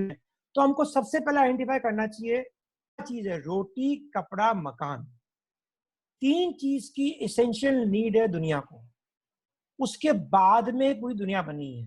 अगर हम अपने हर चीज को इससे जजमेंट ले लें, हमें कोई तकलीफ नहीं आएगी, आगे हम कहाँ खड़े हुए हैं। मैं लेता हूँ, रोटी चाहिए ना, हम आज रोटी खा रहे हैं, रोटी का एड ऑन हो गया, रेस्टोरेंट हो गया, होटल हो गई, बाहर खाने जा रहे हैं, वो सब एड ऑन की चीजें हैं। रोटी के बाद में हम प्रोसेस फूड मांगे, नमकीन मांगे, बिस्किट मांगे, ये सब एड ऑन की चीजें हैं। बेसिक इंसान को रोटी चाहिए। सिमिलरली कपड़े की बात करें, हर व्यक्ति को कपड़ा चाहिए। मैं परसों किराने की दुकान पे गया था, वहां पे एक बंदा आया, बोले मेरे को छोटे बच्चे के कपड़े चाहिए। अब बच्चे मतलब आप इस टाइम पे उसके लिए एसेंशियल है।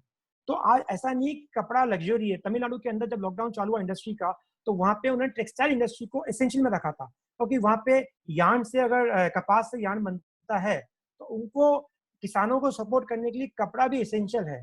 तो ऐसा, लेकिन फैशन एसेंशियल नहीं है, फैशन लग्जरी है।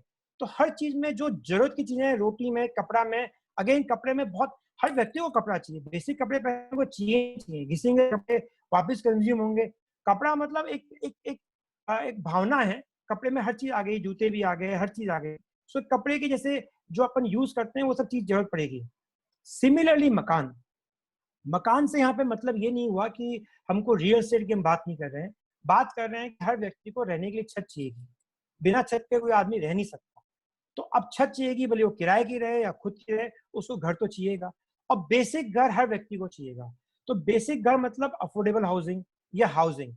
अब हाउसिंग के अंदर जो लग्जरी की चीजें हैं, समझो फर्नीचर हो गया, एक्स्ट्राऑर्डिनरी फर्नीचर हो गया, महंगा फर्नीचर हो गया, महंगे कारपेट्स हो गए, ये सब महंगी चीजें हो सकता है जरूरत नहीं पड़े, लेकिन बेसिक तो जरूरत पड़ने वाली है।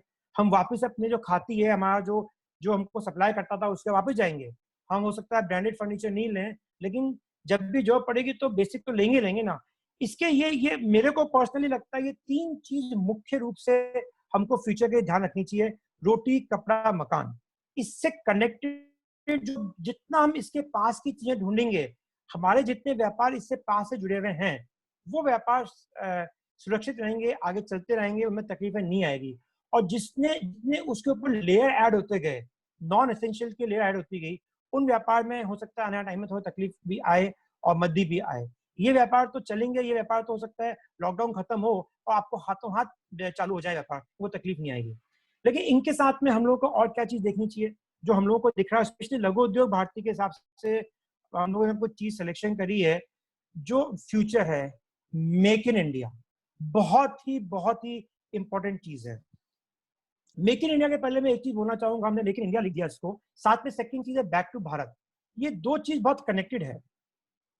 1947 तक शायद हम इंडिया में थे, 1947 से हम लोग शायद पिछले कुछ सालों तक भारत में, सॉरी, हम पहले भारत में थे, हम इंडिया में आ गए, अब हमको वापस भारत में जाना है। इंडिया मतलब गांव से शहरों में आना, भारत मतलब शहर से वापस गांव में जाना। हमारे जो 137 करोड़ की जनता है, उसका बिगेस्ट, हमारा जो आज की तारीख में पॉपुलेशन है, वो गांव में रहती है। पिछले 20 सालों से हम लोग सुनते हैं कि इंडिया की जो मिडिल क्लास है वो उसकी ताकत है। आज हो सकता है कोरोना के बाद में वो सबसे बड़ी तकलीफदायक लाइबिलिटी भी हो सकती है, क्योंकि मिडिल क्लास को पहले नोटबंदी का झटका झेलना पड़ा, और उसके बाद में जो सैलरी अर्निंग मिडिल क्लास है, उसको जो शहरों में रहती है, उनको सैलरी का बहुत बड़ा इम्पैक्ट आने वाला है। सो ये सब जो इंडिया की चीजें हमको हो सकता है वापस भारत के बेसिक पे लेके आए। सो इसके साथ में अभी परसों किसी ने बताया कि इतना बड़ा चाइना पे लोगों पे ट्रस्ट खत्म हो गया है, यूरोप के अंदर इतनी तकलीफें आती है, यूरोप में देशों में एवरेज एज लोगों की बहुत ज्यादा है, बुजुर्ग लोग वहाँ पर ज्यादा है परसेंटेज वाइज, और जापान में बुजुर्ग लोग ज्यादा हैं, जो कि ये सब लोग पहले मैन्युफैक्चरिंग चाइना से करवाते थे। आज सब लोगों का चाइना में ट्रस्ट बहुत कम हो गया है। उनके पास में इतनी बड़ी man power, young man power, 20 से 60 साल तक की जो यंग मैन पावर, और हिंदुस्तान की, भारत की सबसे बड़ी ताकत है, लोग हम पे विश्वास करते हैं, ट्रस्ट करते हैं। तो वो मैन पावर हमारे पास में है, बहुत बड़ा बदलाव आएगा। हमको एक्सपोर्ट छोड़ के डोमेस्टिक सोचना चाहिए, हमको मेक इन इंडिया सोचना चाहिए और मेक फॉर इंडिया सोचना चाहिए। मतलब हम तो मेक इन इंडिया सभी बोल रहे थे, लेकिन हमको मेक फॉर इंडिया सोचना चाहिए, क्योंकि हो सकता है कि हमको इम्पोर्ट करने की आवश्यकता नहीं होनी चाहिए। हम इतनी अच्छी चीज बनाते हैं आज की तारीख में। देखिए हो क्या गया है, हम कपड़े से एक्सपोर्ट भी कर रहे हैं और हम कपड़े इंपोर्ट भी कर रहे हैं, हम गाड़ी एक्सपोर्ट भी कर रहे हैं, हम गाड़ी इंपोर्ट भी कर रहे हैं। जो ग्लोबलाइजेशन खत्म हुआ है, लोकलाइजेशन चालू हुआ है, उसमें हर आदमी अपनी सरहद बना लेगा, हर आदमी लोकल खरीदेगा, लोकल बेचेगा। तो हो सकता है अपने को इस तरीके से सोचना चाहिए कि हम क्यों नहीं लोकल ही ऑप्शन ढूंढते जाएं।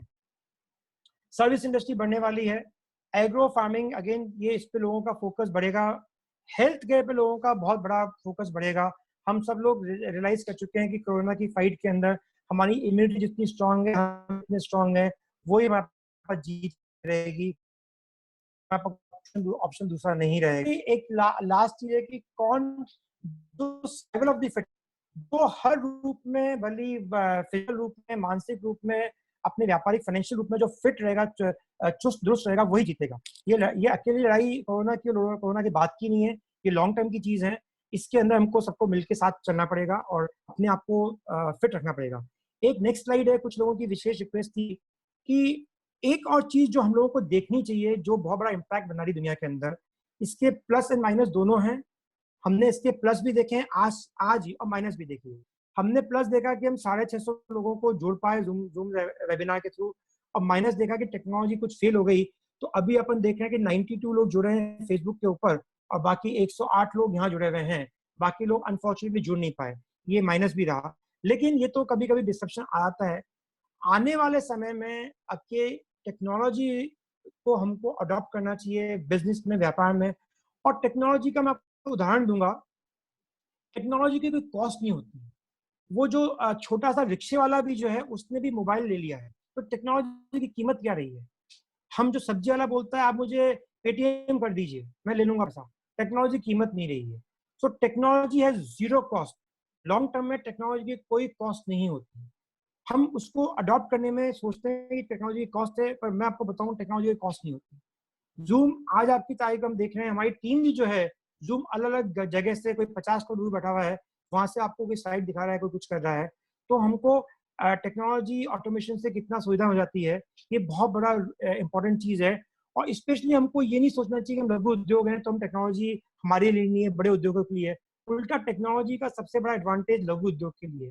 मैं आपको लघु उद्योग का एक नया रूप नाम देना, एक सब्जेक्ट देना चाहूंगा कि हिंदुस्तान के अंदर पिछले 5-10 सालों में एक नया नाम आया, स्टार्टअप्स। स्टार्टअप्स क्या है? स्टार्टअप्स ही लघु उद्योग ही है, एक नाम ही फर्क है। फर्क इतना सा है कि स्टार्टअप्स को यंगस्टर्स ने चालू किया है, कॉलेज से निकल के चालू किया है, और वो नए विचार की इंडस्ट्री लेके आए हैं। तो वो भी लघु उद्योग, उनके 5 आदमी 10 आदमी, उनके दो बच्चों ने चालू करी है, ऐसा नहीं है। पर उन्होंने क्या किया है, उन्होंने टेक्नोलॉजी को अडॉप्ट किया है और उसके कारण वो बहुत बड़ा लघु उद्योग के बाहर निकल पाए। आज जोमेटो, स्विगी, जूम, जिसके भी आप नाम लीजिए, व्हाट्सएप जब दिखी थी उसमें शायद 12-15-20 आदमी से ऊपर की स्ट्रेंथ नहीं थी। और आज भी अगर व्हाट्सएप की प्रॉपर व्हाट्सएप की डिवीजन की बात करें तो बहुत ही छोटे नंबर ऑफ पीपल है जो व्हाट्सएप चलाते हैं पूरी दुनिया के अंदर। सो टेक्नोलॉजी का इतना बड़ा एडवांटेज है कि हम बहुत छोटे से सूक्ष्म रूप के अंदर हम उसको बहुत स्केल अप कर सकते हैं। टेक्नोलॉजी की हमेशा प्राइस कम होगी, बढ़ने वाली नहीं है। हर चीज की प्राइस बढ़ सकती है, टेक्नोलॉजी की प्राइस कम हुई है, ये हमने आगे आगे देखा है। जो फोन आपने 40,000 का लिया वो आप 5,000 में वो फीचर के फोन मिल जाते हैं। टेक्नोलॉजी का हमको दूसरा एडवांटेज है कि हमको मैन पावर पे डिपेंडेंट नहीं होना पड़ता। हमको जीएसटी के बाद में स्पेशली बहुत इजी हो गया टेक्नोलॉजी के रूप को यूज करना, और हमारी डिपेंडेंसी नहीं है। हमें समझना चाहिए टेक्नोलॉजी एक लग्जरी नहीं है, टेक्नोलॉजी बिल्कुल भी लग्जरी नहीं है, इसेंशियल है। बेसिकली सास का मॉडल, हम टेक्नोलॉजी को बहुत छोटी कॉस्ट पे, जैसे कहना चाहिए ट्रांजेक्शनल कॉस्ट पे खर्च करके हम जो चीज चाहें आज आपको मिल सकती है टेक्नोलॉजी के अंदर। कुछ भी, मतलब online software, online accounting software, online हर चीज आज हम लोग यूज कर रहे हैं। टैली तक को हम ऑनलाइन यूज कर रहे हैं पिछले 2.5 महीने से, और बिना कोई कॉस्ट के। 100-150 रुपए की कॉस्ट के ना टैली ऑनलाइन चालू होता है, लीगल। और सो ऐसे बहुत से उदाहरण हैं, हम उसको यूज कर सकते हैं। आई थिंक मेरा टाइम समय भी हो चुका है। मैं बहुत बहुत धन्यवाद देना चाहूंगा आप लोगों का जो आपने मुझे सुना। I think will open question answers के लिए। कुछ एक क्वेश्चंस लोगों ने दे रखे हैं, उनको हम लोग टेकअप कर सकते हैं। और सचिन जी, आपको आई थिंक गजल माइक में थोड़ा सा। क्वेश्चंस का मैं स्थापना दिवस के लिए तो यंग टीम को और आपके 27वें नौजवान लघु उद्योग को बहुत बहुत शुभकामनाएं। ये नौजवान लघु उद्योग पूरी ऊर्जा के साथ में आगे तरक्की करता रहे। क्वेश्चन आंसर्स का क्वेश्चन आंसर्स ले लेते हैं सब एक बार। हाँ जी क्वेश्चन आंसर्स में देखता हूँ पास में जैसा पर स्क्रीन पे ये सब क्वेश्चन आंसर्स जो आपके पास पास एक मेरे पास क्वेश्चन आया हुआ है टेक्सटाइल मेरे पास आया हुआ है, पहले मैं जो आए हुए हैं पढ़ लेता हूँ, जो आए हुए हैं पढ़ लेता हूँ मैं। जो आए हुए हैं वो आप ले लीजिएगा, और जिनको अब रखना है क्वेश्चंस देने, वो खाली वहां पर रेज हैंड कर दीजिए तो हम उनका माइक ओपन कर देंगे। जी साहब चालू करें। एक क्वेश्चन आया है कि हम टेक्सटाइल वीविंग इंडस्ट्री के अंदर हैं, हम फिनिश प्रोडक्ट्स बेच रहे हैं ब्रांड्स को इंडिया के अंदर, और हमारा टर्नअराउंड टाइम 4 से 5 महीना है, और I think the consumer will come after 6 months, what to do.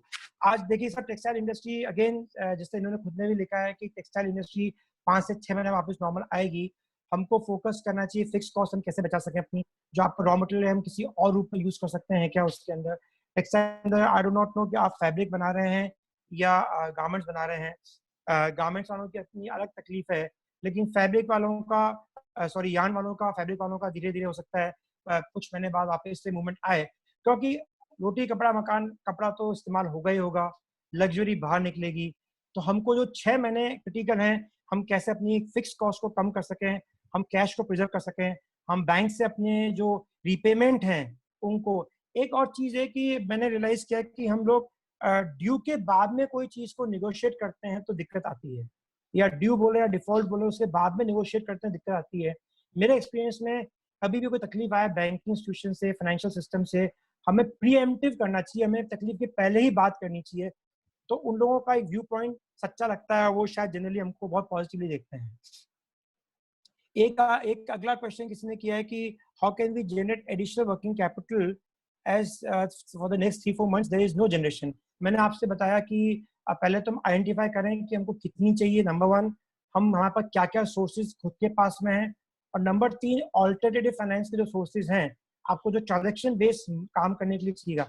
एक मेरा आज भी मानना है कि कोई व्यक्ति काम करने वाला हो, दुनिया में पैसे की कभी कमी नहीं होती।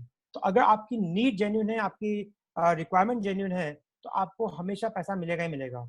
उसके लिए फिक्स की जगह ट्रांजैक्शन पे आप जब मूव करेंगे तो ऐसे बहुत सारे रूप हैं, हम आपको ऑफलाइन भी बात कर सकते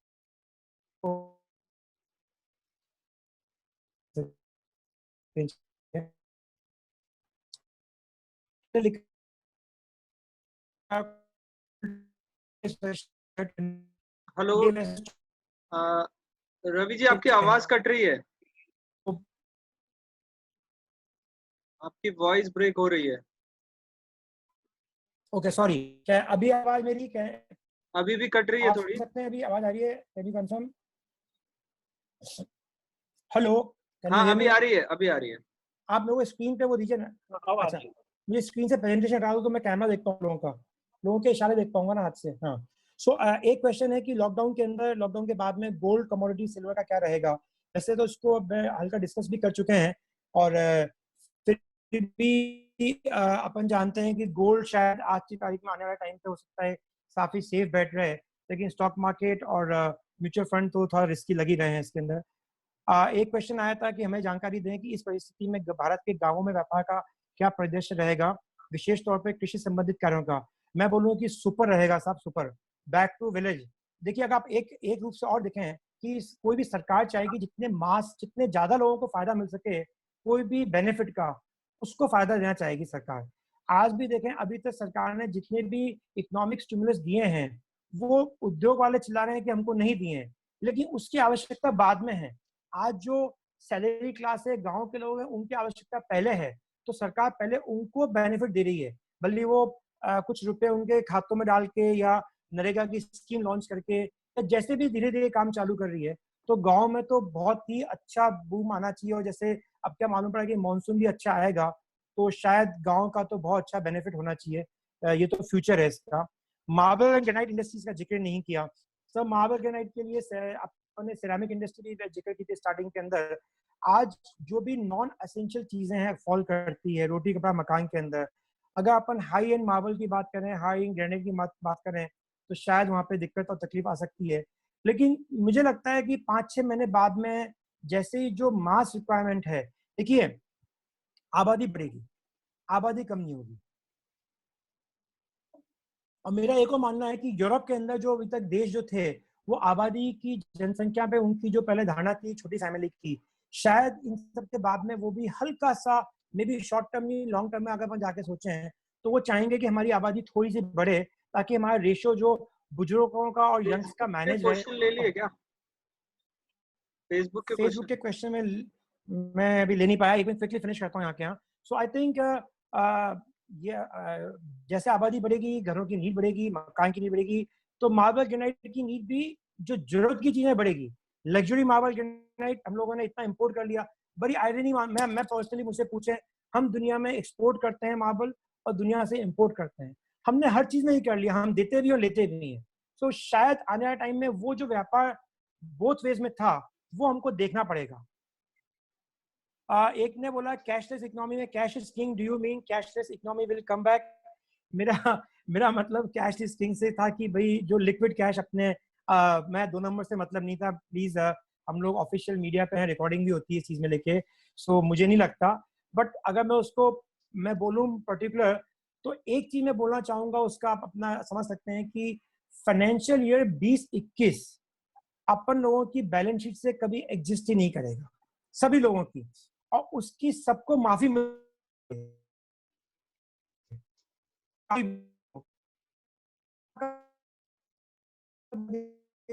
सो ये डिसरप्टिव साल रहेगा। उसमें हम क्या प्रॉफिट होता है, क्या दिखाते हैं, ये हम लोगों पर डिपेंड करता है। एक स्टील इंडस्ट्री का सिनेरियो, स्टील इंडस्ट्री का लोगों ने बोला कैसे रहेगा। मुझे स्टील बुरी नहीं लगती, स्टील इंडस्ट्री मुझे अच्छी लगती है। उसके कुछ कारण ये हैं कि अगर गवर्नमेंट ने इंफ्रास्ट्रक्चर को बूम दिया तो स्टील बढ़ेगी, अगर हाउसिंग का बूम मिला तो स्टील बढ़ेगी। और शायद स्टील को अभी भी आप देखें, पूरा लॉकडाउन के अंदर कुछ स्टील प्लांट थे जो बंद ही नहीं हुए, टाटा वाटा के कुछ प्लांट थे बंद ही नहीं है, क्योंकि सरकार ने स्टील को भी एसेंशियल में डाल रखा है। सॉरी, तो जो भी चीज एसेंशियल को लेके है, और जो स्टील प्लांट स्पेशल स्टील बनाते हैं ऑटोमोबाइल को लेके, वो बंद भी हो गए थे। सो अगेन हमको ये क्वेश्चन हम बाबा आंसर चाहिए कि हम एसेंशियल का काम कर रहे हैं या हम नॉन एसेंशियल का काम कर रहे हैं। एक क्वेश्चन है माइक्रो न्यूट्रिएंट फर्टिलाइजर का principal raw material from China, would it impact future business in lieu of covid background? Sir, China के बारे में तो सरकार भी चाहेगी कि आप चाइना पे डिपेंडेंसी कम करें। तो अगर आपका प्लान बी या ऑप्शन बी होता है, तो हमको वहाँ प्लान बी ऑप्शन बी लेना चाहिए। और ऑनलाइन मार्केट का पूछा है अमेजोन फ्लिपकार्ट का लोगों ने। सो ये एक किसी ने मुझे कल शाम को पूछा क्या मैं सीमेंट ऑनलाइन बेच सकता हूँ। मैंने कहा बहुत अच्छा आइडिया है, किसी ने आज तक कभी सोचा नहीं, रिटेल के अंदर क्यों नहीं सोच सकते हो। एक ने पूछा how to reduce interest cost on CC limit. Sir, ये तो इंटरेस्ट कॉस्ट गवर्नमेंट ही कम कर सकती है, सीसी लिमिट के नेगोशिएट कर सकते हैं। मैं कुछ एक क्वेश्चन फेसबुक पे लेना चाहूंगा, काफी लोग यहाँ पे लगे हुए हैं। आज आपको एग्जांपल, अभी एक फीडबैक आया फेसबुक पे कि एप्पल ने सस्ता फोन लॉन्च कर दिया, तो एप्पल भी मानता है कि हमको बेस पे जाना पड़ेगा। 42। एक ने पूछा है कि माइंस और मिनरल्स का फ्यूचर है में धरती के पास में होती है और उससे उसकी बनती है मिनरल्स का फ्यूचर। बुरा तब है कि जब उसके आगे से यूज करते हो, डिपेंड करता है। हमने अगर आगे उस पर बिगाड़ दिया या नॉन एसेंशियल में जाता है तो उसकी डिमांड कम हो सकती है। उसका कोई रिप्लेसमेंट नहीं है, जब तक रिप्लेसमेंट नहीं आएगा तब तक वो चलने वाला ही है। मैं फेसबुक से कुछ क्वेश्चन ले रहा हूँ। एक ने पूछा what is the ideal working capital requirement. ये डिपेंड करता है बिजनेस टू बिजनेस। बड़ी कंपनियां तो कैश एंड कैरी करती है, कैश दो लेके जाओ।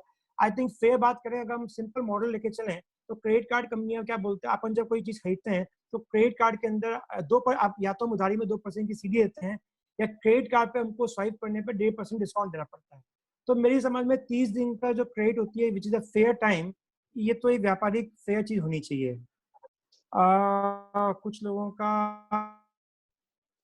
अलग अलग कमेंट से 3 घंटे का प्रोग्राम। सैलरी का क्वेश्चन है। सैलरीज के लिए अगेन मैं तो ओपिनियन रहेगा कि जहां तक हो जो अपने से स्किल लोग जुड़े हुए हैं उनको हमको नहीं छोड़ना चाहिए। बहुत मुश्किल से टीम बनती है, बहुत मुश्किल से स्किल लोग मिलते हैं। आइए मान के चलिए, अगर अगर हमने फॉर एग्जांपल दे रहा हूँ, मैं कोई जनरल बात कर रहा हूँ, हमारे स्किल लोगों को हमने 50% की भी सैलरी रिडक्शन करके बात करी, तो हो सकता है वो रह भी जाए, क्योंकि उनको आगे भी हो सकता है उनके खर्चे कम हो गए। तो हमारे सबके जो बैक टू बेसिक्स में कई खर्चे कम हो जाएंगे, तो हमको अपनी टीम से नेगोशिएट करना चाहिए उनकी सैलरी, उनके वेजेस। लोगों ने पूछा है जेमन ज्वेलरी का फ्यूचर, पूछा है किसी ने जस्ट अभी यहाँ। जेमन ज्वेलरी फैशन ज्वेलरी चलने वाली है, लेकिन 1-1.5 साल बाद के अंदर, वो भी कम रूप के अंदर। लेकिन जो अपना ट्रेडिशनल सिस्टम था हिंदुस्तान के अंदर कि मैं सोना चांदी खरीद लें फॉर, सोना अलग गोल्ड अलग बात हो गई, लेकिन जो हैवी ज्वेलरी खरीदते थे शादियों के लिए, वो कहना बहुत मुश्किल है। इसका कहना बहुत मुश्किल है जवाब है इसका। और कोई सवाल आई थिंक जो आ रहे हैं मैं काफी कवर कर चुका हूँ, समय का भी होता जा रहा है। फूड इंडस्ट्री लिए क्वेश्चन पूछा है किसी ने, एक सेकेंड, रवि जी बस ये लास्ट क्वेश्चन ले लीजिएगा। इन बिटवीन पोल ऑन किया हुआ है, सभी से रिक्वेस्ट है प्लीज पोल अपना फीडबैक दे दें। जी ये लास्ट अपन क्वेश्चन ले लेते हैं, फिर महेंद्र जी खुराना साहब एक बार बस सबको एक बार धन्यवाद देने के लिए उनसे आग्रह करूंगा। एक हाँ लास्ट क्वेश्चन है, किसी ने पूछा है what is the opinion of transport industry. तो सर मैं आपको बताऊं, जब कोरोना चालू हुआ था तो 2 इंडस्ट्री के बारे में लोगों के बहुत नेगेटिव फीडबैक थे, ट्रांसपोर्ट के और ऑटोमोबाइल के। मैं पर्सनली बताऊं, मैं ऑटोमोबाइल इंडस्ट्री से जुड़ा हुआ हूँ, कुछ मेरे बहुत अच्छे मित्र हैं, और हमने पिछले हफ्ते भी वेबिनार किया था जिसमें कि ऑटोमोबाइल डीलर एसोसिएशन के चेयरमैन भी थे। मेरा मानना है कि ऑटोमोबाइल इंडस्ट्री इंडिया में चलनी चाहिए। उसके पीछे 2 रीजन है मुख्य रूप के अंदर। एक तो अगले 1 साल तक लोग फ्लाइट्स और पब्लिक ट्रांसपोर्ट यूज करना डिफिकल्ट होगा लोगों के लिए, तो लोग अपने प्राइवेट व्हीकल यूज करेंगे। और ये डेटा चाइना से निकल के आ रहा है कि कोरोना के बाद में प्राइवेट व्हीकल की सेल बढ़ गई है, नंबर 1। नंबर 2, अगर बात करें कि आज के बाद इसके बाद में कुछ जैसे डिसेप्शन होते हैं, आज ओयो खत्म होने के चांसेस हो जाएंगे, उबर खत्म होने के चांसेस होंगे, हम शायद उबर ओला कम इस्तेमाल करें क्योंकि हमको हाइजीन का इशू रहेगा, तो ऑटोमोबाइल के चांसेस ज्यादा हैं। सेम ट्रांसपोर्टेशन की अगर बात करें कि अगर गवर्नमेंट ने इंफ्रास्ट्रक्चर पुश किया है और हम अगर गांव की तरफ मूव करते हैं, तो हमको वापस से व्हीकल्स की, ट्रांसपोर्टेशन की, ट्रकों की आवश्यकता बढ़ेगी। तो ये हमारे लिए अगेन अपॉर्चुनिटी हो सकती है। आई थिंक लास्ट क्वेश्चन था ये। तो बहुत बहुत धन्यवाद आप लोगों का जो आप लोगों ने सुना, और मैं बहुत ही माफी चाहता हूँ कि ये टेक्निकल ग्लिच के कारण इतने लोग रजिस्टर होते हुए भी हम लोग इतने लोग तक नहीं पहुंच पाए हैं। लेकिन मैं सब लोगों को, हम लोग पूरी इसकी स्लाइड शेयर करेंगे आपसे, और पूरा वीडियो हम लोगों का जो है रिकॉर्डेड भी शेयर करेंगे आपसे, और फेसबुक पे भी पूरा रिकॉर्डेड वीडियो मिलेगा लोगों को। सो मैं बहुत माफी चाहता हूँ वंस अगेन कि हम लोग सब लोगों से सबकी इतनी जिज्ञासा को पूरी नहीं कर पाए। बहुत बहुत लघु उद्योग भारती का बहुत बहुत धन्यवाद, पूजा साहब का, सचिन जी का, खाना साहब का, जो आपने मौका दिया आप लोगों से बोलने का। धन्यवाद। बहुत बहुत धन्यवाद रवि जी। खाली एक चीज और, जिन्होंने भी क्वेश्चंस, जिनके क्वेश्चन यदि आंसर नहीं हुए हैं तो वो भी अपने क्वेश्चंस यहाँ डाल सकते हैं और आपको बाद में इसके जवाब मिल जाएंगे। जिसके भी क्वेश्चंस रह गए हैं या अभी भी डालने हो, आपको सबके जवाब मिल जाएंगे, तो आप यहाँ पर क्वेश्चंस डाल सकते हैं। अब मैं महेंद्र जी खुराना साहब से आग्रह करूंगा कि एक बार साहब लास्ट में वोट ऑफ थैंक्स। वंदे घनश्याम जी, डॉक्टर रवि मोदानी जी, ललित जी जैन, सचिन जी, नाहर जी, और हमारे सभी उद्यमी भाइयों जिन्होंने आज इस स्थापना दिवस के अवसर पर आयोजित इस वेबिनार को ज्वाइन किया है। हमारे लिए बड़ा हर्ष का विषय रहा कि ब्यावर इकाई के हमारे अजय जी, सचिन जी ने वेबिनार का इसका आयोजन किया और बड़ी अच्छी इंफॉर्मेशन हम सभी को मिल सकी। मोदानी जी ने लघु उद्योगों का क्या भविष्य है कोरोना के बाद में, और कोरोना के इफेक्ट से हम किस तरह से अपनी वर्किंग कैपिटल और को किस तरह से अपन को देखना है, किस तरह से उसमें काम लेना है, और किस तरह से अपन उद्योगों में अच्छी प्रगति कर सकते हैं, क्या क्या गेन होने वाली है, क्या पेन होने वाली है, सबका आपने बड़े विस्तार से बताया। मैं लघु उद्योग भारती की ओर से डॉक्टर रवि मोदानी जी का बहुत बहुत आभार व्यक्त करता हूं कि उन्होंने ऐसी यूजफुल इंफॉर्मेशन हम सभी को दी, जिससे हम निश्चित रूप से सभी उद्यमी भाई लाभान्वित होंगे। साथ ही आपकी टीम के ललित जी जैन और जो सदस्य हैं जिन्होंने इसमें सहयोग किया, उनका सबका भी मैं हृदय से आभार व्यक्त करता हूँ। हमारे अध्यक्ष महोदय घनश्याम जी के मार्गदर्शन से ये वेबिनार की और व्यापार इकाई ने इसमें विशेष अपना योगदान दिया है इसको आयोजित करने में। उन सभी का भी बहुत बहुत धन्यवाद। सभी पार्टिसिपेंट जिसमें इन लोगों ने सबने अपना कीमती समय निकालकर इसमें भाग लिया, उन सबका भी बहुत बहुत धन्यवाद। एक बार पुनः आप सभी को लघु उद्योग भारती के स्थापना दिवस की बहुत बहुत बधाई, बहुत बहुत शुभकामनाएं। आभार, धन्यवाद। जय भारत। बहुत बहुत धन्यवाद खुराना जी। बहुत और साहब ये देखिए, ये लघु उद्योग भारती ही है। हम थोड़े विलंब से जरूर शुरू हुए थे, पर सही 5:30 हुए हैं और हमने इसे संपन्न कर दिया।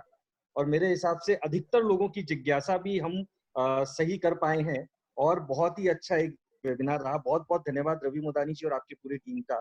बहुत बहुत धन्यवाद। बहुत धन्यवाद। Thank you sir. बहुत धन्यवाद। Thank you. Thank you.